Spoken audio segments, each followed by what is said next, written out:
Hola a todos, hola. Bien, vamos entonces a dirigirnos a Segunda de Reyes, capítulo 15.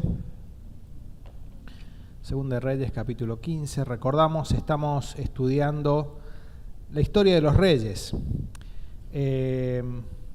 Y si hablamos de los reyes, haciendo un súper breve repaso, comienzan con primer rey de Israel, que fue Saúl. Primer rey de Israel fue Saúl. Después, puede ser un poquito, un breve tiempo el hijo, pero el gran rey después fue David. Después de David fue Salomón. Después de Salomón, por el pecado de Salomón, el reino se divide en dos. Recordemos que la nación de Israel está dividida en 12 tribus. Hay dos tribus que se quedan con Roboam, como son la tribu de Judá y de Benjamín, y el resto de las otras 10 tribus se va con Jeroboam, ¿no? Todas estas tribus generalmente tuvieron muy malos reyes, lo que se llamaba el Reino del Norte, donde todos esos reyes habían seguido el pecado de Jeroboam, que era adorar a unos becerros que él había puesto y que él había inventado, que eran los dioses que habían sacado a la nación de Israel de Egipto. Entonces así comienza lo que se llama el Reino del Norte. Y tuvieron muchos reyes el Reino del Norte. Y estamos estudiando estos reyes porque podemos sacar de la historia que hay en la Biblia enseñanzas prácticas para nuestra vida en el presente. Entonces vamos a leer Segunda de Reyes, capítulo 15, del versículo 27 al 31. Yo voy a pedir a Gustavo.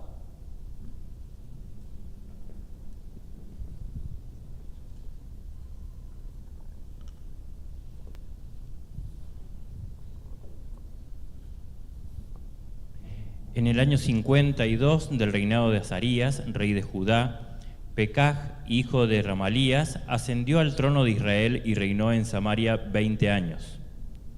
Pero hizo lo que ofende al Señor, pues no se apartó de los pecados con que Jeroboam, hijo de Nabat, hizo pecar a Israel. En tiempos de Pekaj, rey de Israel, Tiglat-Pileser, rey de Asiria, invadió el país y conquistó Yon, Abel, Bet-Macá, Jonoa, Sedés, Hazor, Galaad y Galilea, incluyendo todo el territorio de Naftalí. Además, deportó a los habitantes de Asiria. Entonces Osea, hijo de Elá, conspiró contra Pekaj, hijo de Ramalías, y lo atacó. Así fue como en el año 20 de Jotán, hijo de Uzías, lo mató y usurpó el trono. Los demás acontecimientos del reinado de Pekaj y todo lo que hizo están escritos en el libro de las crónicas de los reyes de Israel, Jotán, rey de Judá. Bien, ¿qué significa un poquito Pekaj o Pekaj? Significa ha abierto, en el sentido de que se le han abierto los ojos. Fue el rey número 19 de Israel. Y algo importante que se menciona en el versículo 25, si lo podés leer, Gustavo. Y conspiró contra él Peka, hijo de Ramalías, capitán suyo, y lo hirió en Samaria, en el palacio de la casa real, en compañía de Argob y de Arié, y de 50 hombres de los hijos de los Galaditas, y lo mató y reinó en su lugar. Bien, significa que Peka era el capitán de Pecaía, ¿no? Entonces tenía ganas de ser rey, entonces conspiró contra él y lo mata, ¿no? Entonces comienza así el reinado de Peka, que dura 20 años. Y aquí en esta breve descripción resume lo que fue la vida de Peka, ¿no? Así como en las lápidas, hay veces que en las lápidas pone un resumen, una frase que resume la vida de una persona, ¿no? Esta persona ayudó a muchos, esta persona descubrió la cura para tal cosa, o sea, una breve descripción de lo que fue la vida de la persona. Y acá tenemos una breve descripción de lo que fue la vida de Peca. Dice,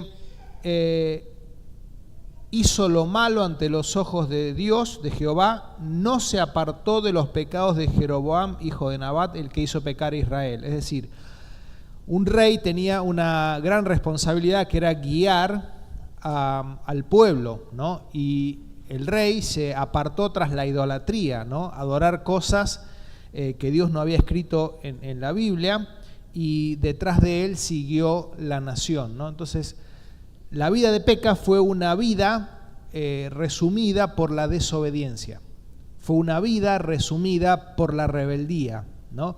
Vieron que hoy hasta se mira con agrado, ¿no? Aquellas personas que se les dice son un rebelde, ¿no?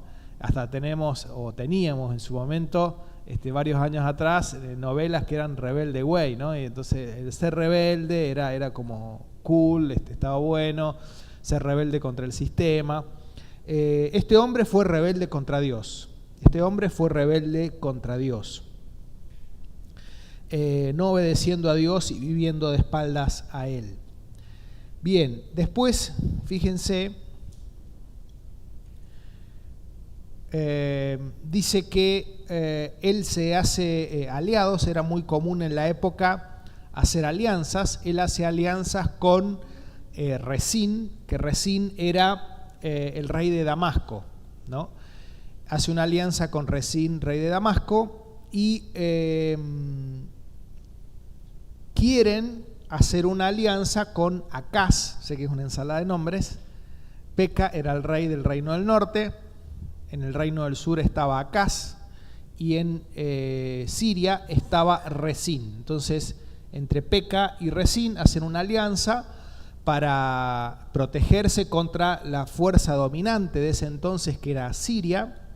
Entonces, es como que primero lo invitan a Judá, a Acaz, a hacerse parte de esa alianza, y como se ve que Judá no quiere, Acaz no quiere, bueno, lo invaden, ¿no?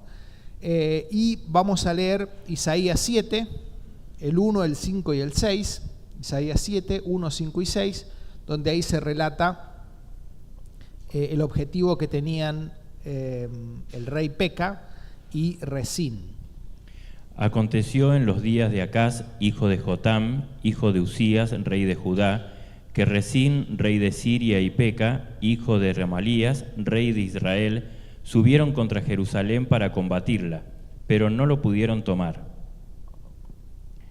Ha acordado maligno consejo contra ti el sirio, con Efraín y con el hijo de Remalías, diciendo: vamos contra Judá y aterroricémosla, y repartámosla entre nosotros, y pongamos en medio de ella por rey al hijo de Tabael.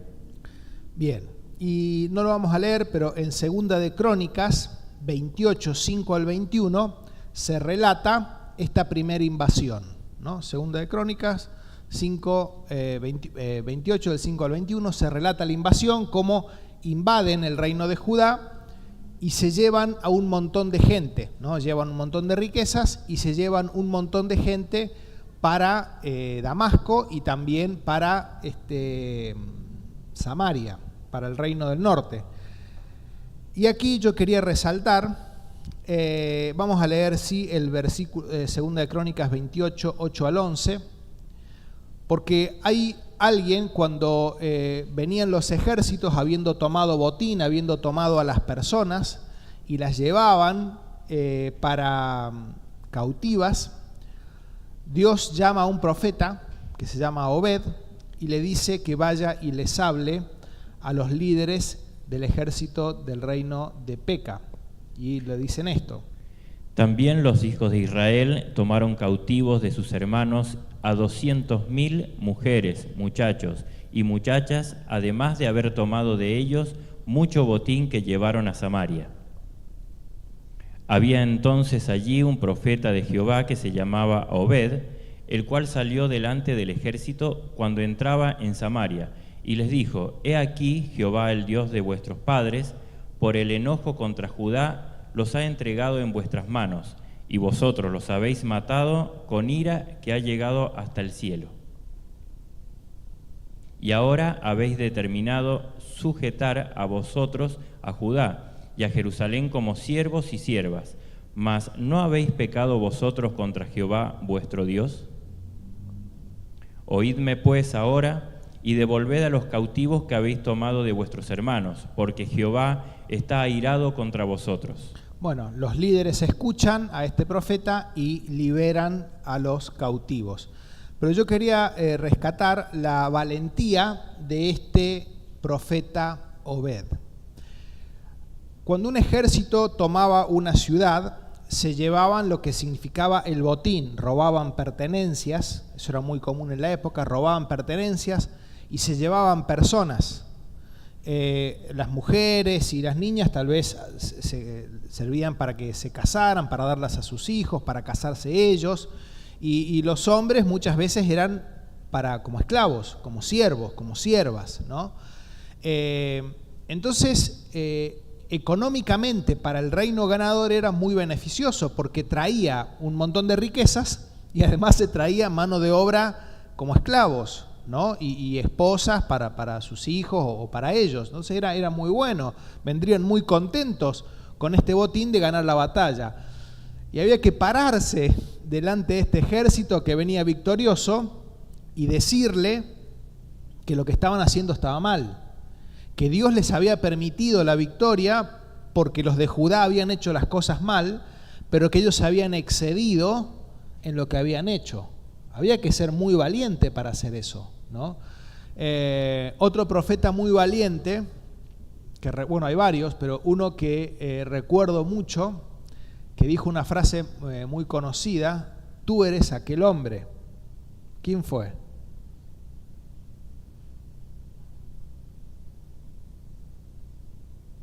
Empieza con N. Natán. ¿Y a quién le dice tú eres aquel hombre? A David.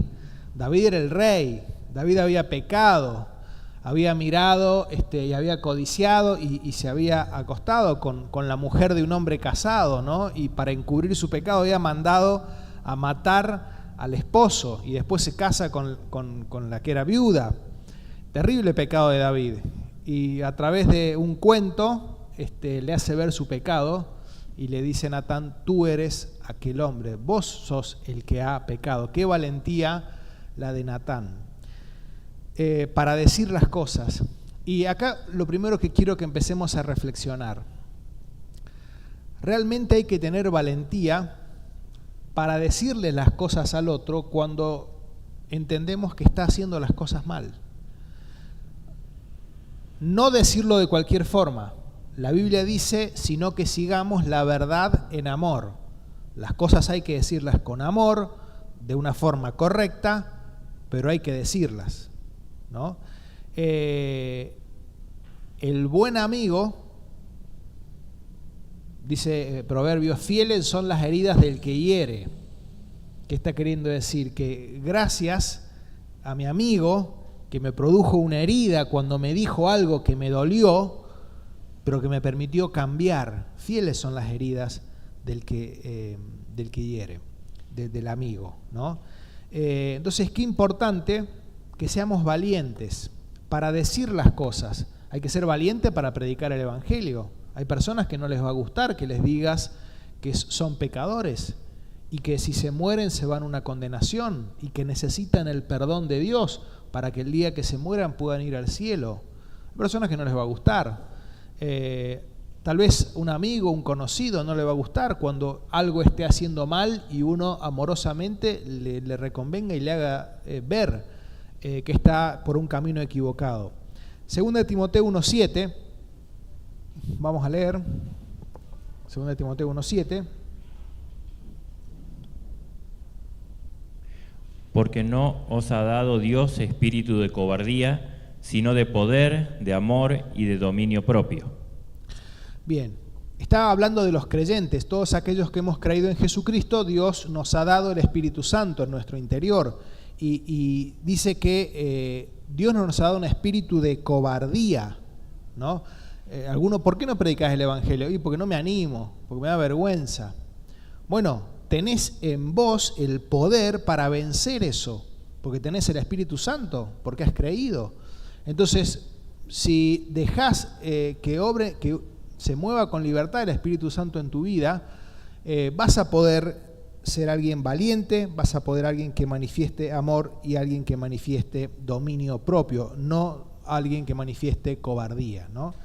Gran ejemplo el de este hombre Obed, que libró a gran parte de la nación de Judá de ser siervos y de ser siervas. Entonces, en la primera invasión, Peca tiene éxito. Y aquí hay algo que quería resaltar. Hay veces pensamos, incluso en el ámbito religioso, que cuando las cosas nos van bien en la vida, es sinónimo de ¿qué? Con respecto a Dios.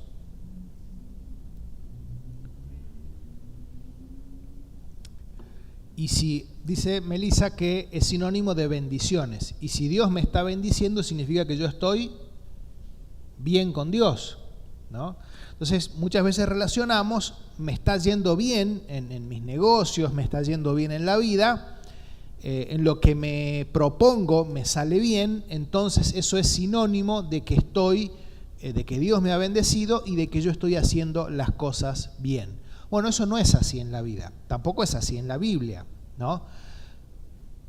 De hecho, muchas veces los hombres hacen las cosas a contramano de Dios y las cosas les salen bien.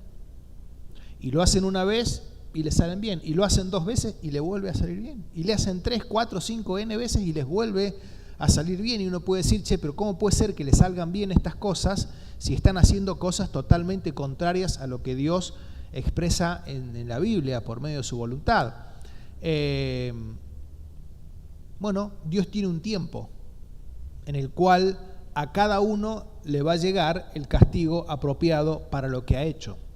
Pero ese tiempo en algunos es más breve y en ese tiempo en otros es más largo. Y eso está en la absoluta soberanía de Dios.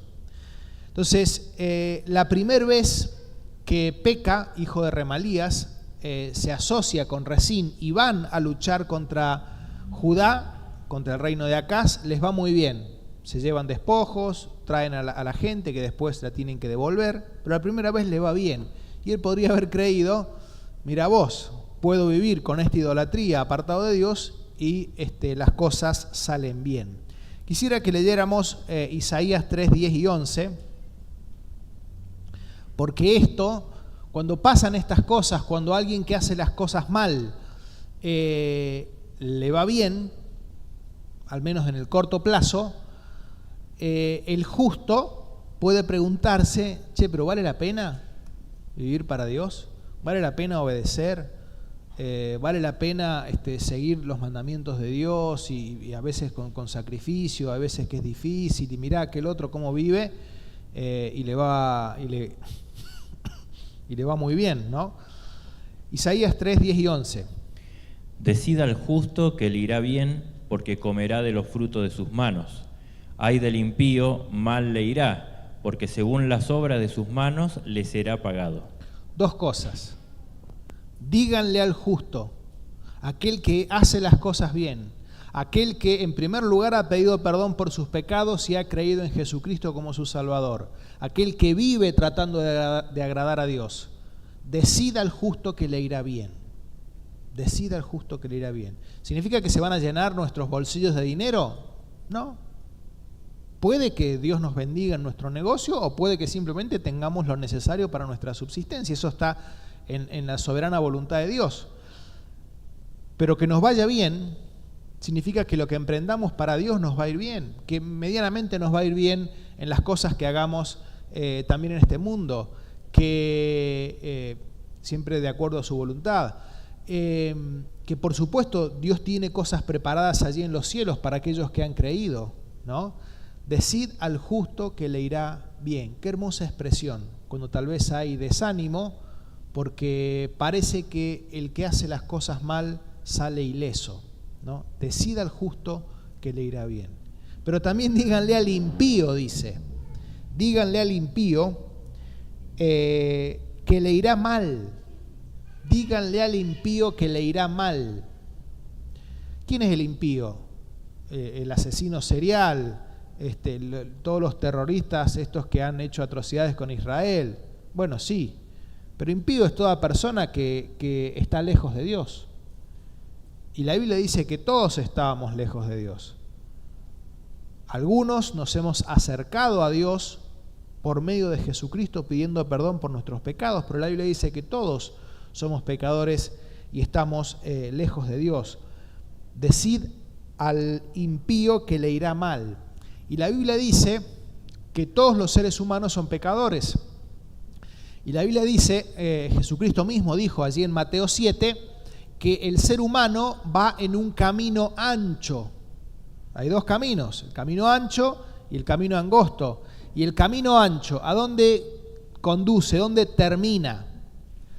A un gran precipicio donde hay condenación.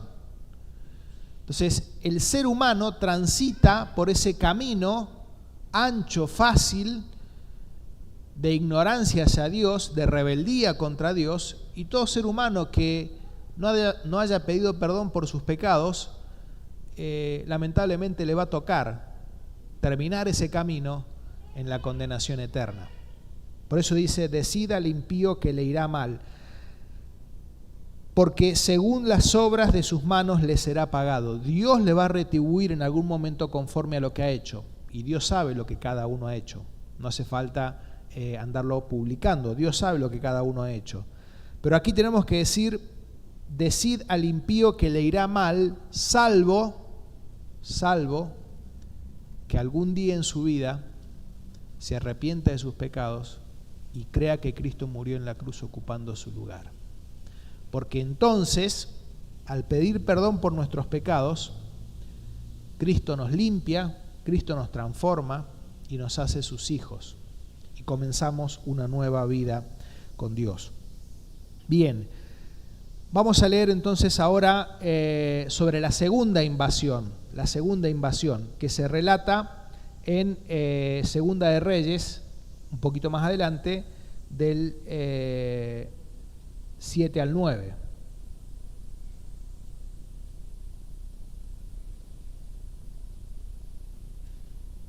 Bueno, en realidad desde el 5, pero vamos a leer desde el 7 al 9.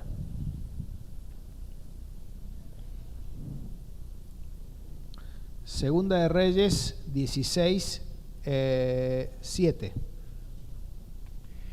Entonces Acaz envió embajadores a Tiglat-Pileser, rey de Asiria, diciendo: Yo soy tu siervo y tu hijo, sube y defiéndeme de mano del rey de Siria y de mano del rey de Israel, que se han levantado contra mí. Y tomando Acaz la plata y el oro que se halló en la casa de Jehová y en los tesoros de la casa real, envió al rey de Asiria un presente. Y le atendió el rey de Asiria, pues subió el rey de Asiria contra Damasco, y la tomó y llevó cautivo a los moradores de Kir, y mató a Resín. Bien, fíjense cómo de vuelta intenta atacar el reino de Judá. ¿Y qué hace el rey? El rey agarra todo el dinero que tenía y va y le manda mensajeros a Tiglat-Pileser. Tiglat-Pileser era el rey del imperio dominante en el mundo en ese entonces, que era Asiria. Y le dice, defendeme de ellos, mira que tenés toda la plata, mira no tengo más, llévate todo. Entonces el rey de Asiria dice, bueno, está bien, te voy a defender, y va y ataca a Peca en su reino, le toma varias ciudades y ataca también a Siria, incluso mata al rey Resín. Entonces, ¿qué vemos acá? Aquí empieza el rey Peca a pagar por sus pecados. Aquí comienza, la primera le salió bien, pero ya en la segunda Dios dice, ahora vas a ser derrotado. Ahora, por cuanto has vivido una vida apartado de mí, vas a empezar a sufrir las consecuencias de tu pecado. Y quisiera que leyéramos Deuteronomio 28:15. Deuteronomio 28:15. Pero acontecerá, si no oyeres la voz de Jehová tu Dios, para procurar cumplir todos sus mandamientos y sus estatutos que yo te intimo hoy, que vendrán sobre ti todas estas maldiciones y te alcanzarán. Me gusta mucho esa expresión. Vendrán sobre ti todas estas maldiciones y te alcanzarán. Porque es como que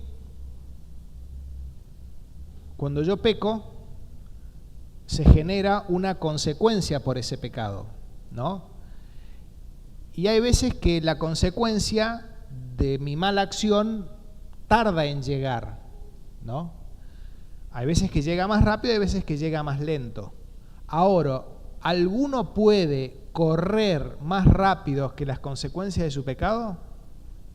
Ninguno. Dice que tarde o temprano, ¿qué es la palabra que usa? Te alcanzarán.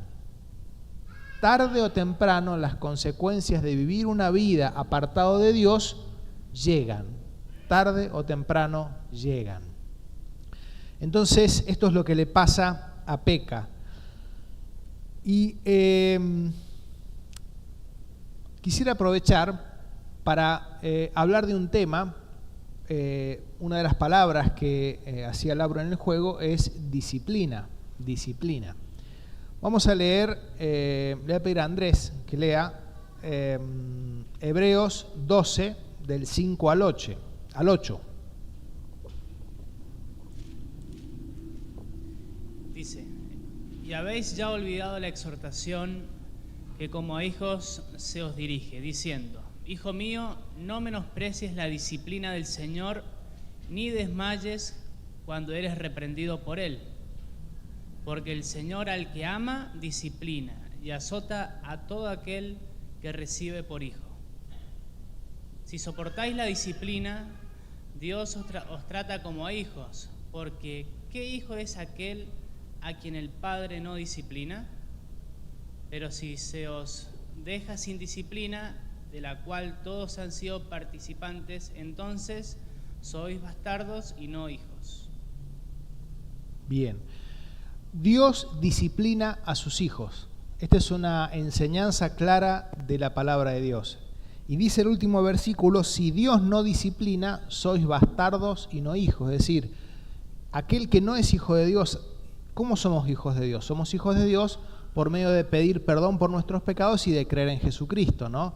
Eso es lo que enseña la Biblia. Entonces, si aún no he hecho eso, bueno, dice la Biblia que no soy hijo de Dios. Pero aquellos que ya lo hemos hecho, aquellos que hemos pedido perdón por nuestros pecados y tratamos diariamente de agradar a Dios, cuando pecamos, viene lo que se llama la disciplina de Dios. Y la disciplina de Dios es por amor a cada uno de nosotros, porque el camino de pecado es un camino dañino para nosotros mismos. Es un camino de autodestrucción. Entonces Dios, como nos ama, nos quiere alejar de eso. Entonces por eso es que Dios siempre disciplina, pero disciplina con amor. Y cuando hablamos de esto, quisiera que viéramos cómo empieza el proceso de disciplina de Dios, ¿no? Quisiera que leyéramos Jeremías 25:3. Jeremías 25:3.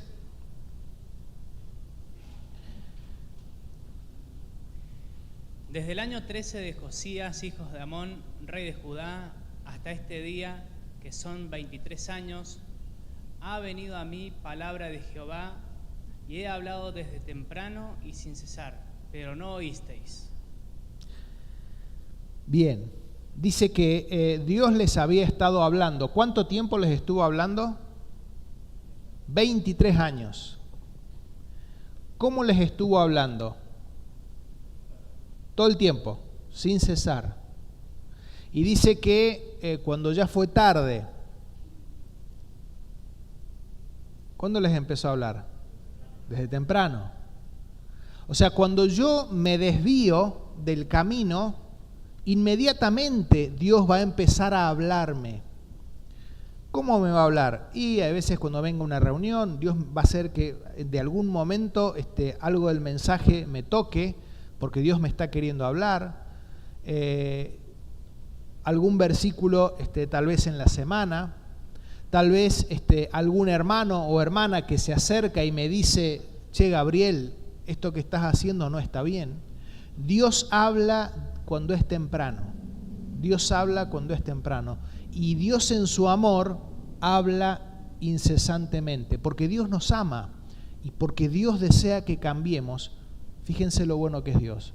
Dios habla cuando es temprano y Dios habla sin cesar. Pero ¿qué pasa uno cuando es padre también, ¿no? Matías, no hagas esto. Y lo hace. Matías, después un poquito más fuerte. No hagas esto. Después otro poquito más fuerte. Matías, no hagas esto. Y ya después, bueno, capaz que alguna penitencia o algún chirlo. Bueno, no ahora que es grande, pero cuando era chiquito, tal vez algún chirlo recibía, ¿no? Y Dios hace igual. Dios hace igual. Porque Dios es el Padre perfecto y como buenos padres tenemos que tratar de imitar a Dios. Y Dios empieza a hablar. Desde temprano, habla, Dios siempre habla y Dios no se cansa de hablarnos para que enderecemos lo que esté torcido en nuestra vida. Pero llega un momento que la actitud de nuestro corazón es tan obstinada que Dios se da cuenta que con las palabras ya no alcanza. Entonces empieza como otra etapa en la disciplina de Dios. Y vamos a leer 1 Corintios 11:30. Este versículo, el contexto, está hablando de aquellos que en la Cena del Señor, que es la reunión donde partimos el pan y tomamos de la copa, recordando la muerte y resurrección de Jesucristo. Dice, si alguno participa del pan o participa de la copa indignamente, o sea, estoy en pecado y estoy participando del pan y estoy participando de la copa, dice, juicio come y bebe para sí. Es decir, está comiendo juicio de Dios, porque está haciendo algo que está muy mal, que es participar de esa reunión indignamente. ¿Y qué es lo que dice que hizo Dios? Por lo cual hay muchos enfermos y debilitados entre vosotros, y muchos duermen. Debido a que muchos en la iglesia de Corinto participaban de este pecado, de participar indignamente de la cena, primero tal vez había gente que había enfermado, y Dios ya ahí empieza a tocar lo físico, porque hay veces que cuando Dios nos toca lo físico, ahí reaccionamos, porque parece que con palabras no pasa nada. Entonces Dios empieza a tocar lo físico. Ya después una debilidad más pronunciada. Y en algunos que incluso habían sido más rebeldes aún y no habían querido arrepentirse, Dios les quitó la vida física. Algunos duermen. Se utiliza la palabra duermen para hablar de los creyentes que están durmiendo, pero que han muerto, digamos, porque algún día van a resucitar. Entonces se utiliza esta palabra duermen. Pero algunos habían muerto, no perdieron la salvación, porque la salvación depende de la obra de Cristo en la cruz, ¿no? Pero sí Dios tuvo que sacarlos porque eran motivo de vergüenza para Dios, por su obstinación. Ojalá que nosotros escuchemos a Dios cuando es temprano, y Dios habla cuando es temprano. Aprendamos a escuchar a Dios, que nos habla a través de la Biblia, nos habla cuando venimos a las reuniones, nos habla también a través de un hermano, una hermana que se acerca con una palabra para tu vida. Dios también nos habla a través de las circunstancias de nuestra vida, ¿no? Para que enderecemos nuestro camino y nos volvamos a Él. Y Dios estaba queriendo hacer eso con Peca, pero Peca no quiso arrepentirse. ¿Y qué es lo que quiere Dios con nosotros? Vamos a leer Deuteronomio 5:29, hermoso versículo, Deuteronomio 5:29.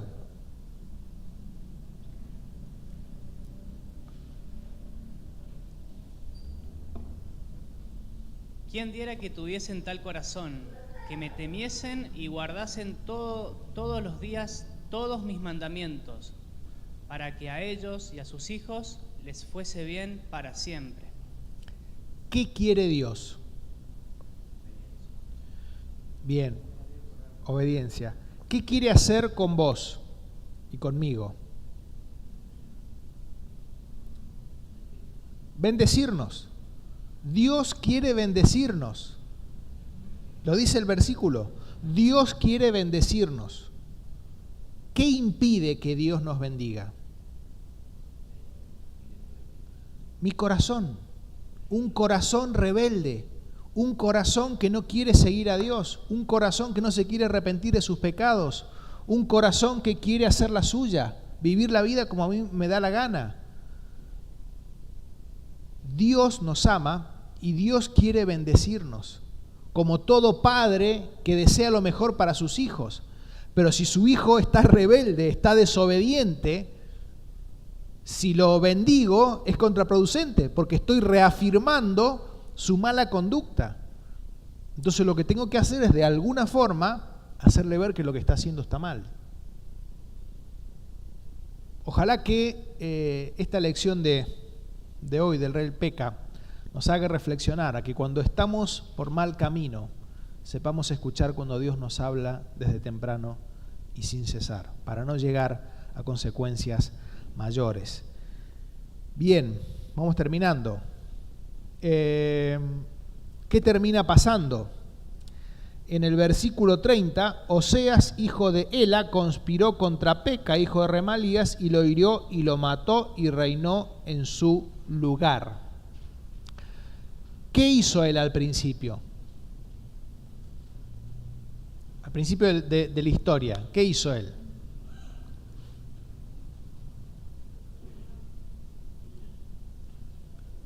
La suya, pero ¿qué hizo al principio? Mató al rey, conspiró contra el rey para él ser rey. ¿Qué le hicieron a él? Lo mismo. Y esta es una historia que se repite en la Biblia, ¿no? Jesucristo dijo que como queramos que los hombres nos traten a nosotros, así tenemos que tratar a los hombres. Este hombre conspiró contra el rey en vez de ser leal al rey, y uno de sus súbditos 20 años después conspiró contra él no siendo leal a él. Y esta historia se repite muchas veces en la Biblia. Por el tiempo no lo vamos a leer, pero en Génesis 29, del 15 al 25, se relata la historia de Jacob. Jacob va y se encuentra con la familia de Labán, que era un pariente. Y Labán tenía dos hijas. ¿Cómo se llamaban? Raquel y Lea. ¿Quién era la mayor? Lea. La menor era Raquel. Y Jacob resulta que se enamora ¿de quién? De Raquel. Entonces le dice, quiero casarme con ella. Pero en aquel entonces existía lo que se llama la dote, ¿no? ¿Y cuál es la dote que pagó Jacob? 7 años trabajó como por su esposa. Y hay una expresión muy hermosa que tiene ahí. Dice, le parecieron como pocos días porque la amaba. Es poco esfuerzo el que hacemos para Dios cuando amamos al Señor. Le pareció poco porque la amaba. ¿Y qué pasa? Llega el momento y dice, bueno, ya pasaron los 7 años, dame mi esposa. Hacen la fiesta, todo bárbaro, llega la noche y Labán, ¿qué hace? Entrega a Lea. Bueno, está con su esposa, la otra noche se levanta de día, ¿qué pasó? Lea, no Raquel. Y tiene que trabajar otros 7 años más por Raquel. ¿Qué le hicieron? Lo engañaron. ¿Y qué engaño hizo Jacob? Se hizo pasar por Esaú para recibir la primogenitura. El que engaña será engañado. Aquel que miente recibirá mentira, ¿no? También es un concepto de la Biblia. Aquel que conspiró y no fue leal contra su rey también recibirá lo mismo, ¿no? Como quieran que los hombres los traten a ustedes, así traten a los demás. Y el último versículo, con este terminamos. Vamos a leer dos. Isaías 55 y después vamos a leer Hechos 26, 19, perdón. Isaías 55. Jehová, el Señor, me abrió el oído, y yo no fui rebelde ni me volví atrás. Qué hermoso versículo. Me abrió el oído. Muchas veces nos hablan de Dios y no entendemos. No entiendo lo que me están diciendo. Pero aquí dice que Dios abrió el oído. O sea, Dios permitió que la persona entendiera que estaba por un mal camino, que tenía que arrepentirse y que tenía que volverse a Dios. Dice, cuando el Señor me hizo entender, no fui rebelde. Cuando entendí que estaba mal lo que estaba haciendo, no fui rebelde, sino que me arrepentí.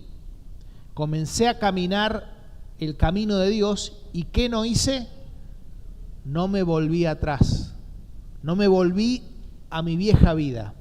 Ojalá que cuando estemos haciendo algo incorrecto y Dios nos muestra, no seamos rebeldes. No seamos rebeldes y no volvamos atrás. Hechos 26, 19. El apóstol Pablo, cuando él era perseguidor de la iglesia, por lo cual, oh rey Agripa, no fui rebelde a la visión celestial. Recuerden que el apóstol Pablo venía a Damasco con cartas para apresar cristianos y se le aparece Jesucristo, aquel a quien perseguía, y él se convierte. Y al ver a Jesucristo y entender que era todo verdad, él no fue rebelde a la visión celestial. Y la última pregunta con la que quiero terminar y que reflexionemos es: ¿cuál es tu actitud cuando Dios te habla? ¿Cuál es tu actitud cuando Dios te muestra que estás en un camino equivocado? ¿Sos rebelde? No, yo sigo por el mismo camino, yo sigo con la mía. Patearlo para más adelante también es ser rebelde, porque patearlo para más adelante es seguir por el mismo camino equivocado que vengo. Ojalá que tengamos la actitud de Isaías. Él me abrió el oído, yo no fui rebelde y no me volví atrás. Dios es un Dios de amor. Dios ama a sus hijos, a aquellos que han creído en Él. Y Dios nos disciplina para nuestro bien. Ojalá que si en algún momento nos equivocamos, como va a pasar, escuchemos a Dios cuando es temprano para evitar consecuencias mayores. Que Dios bendiga su palabra. Vamos a darle a Emanuel para que termine con una oración.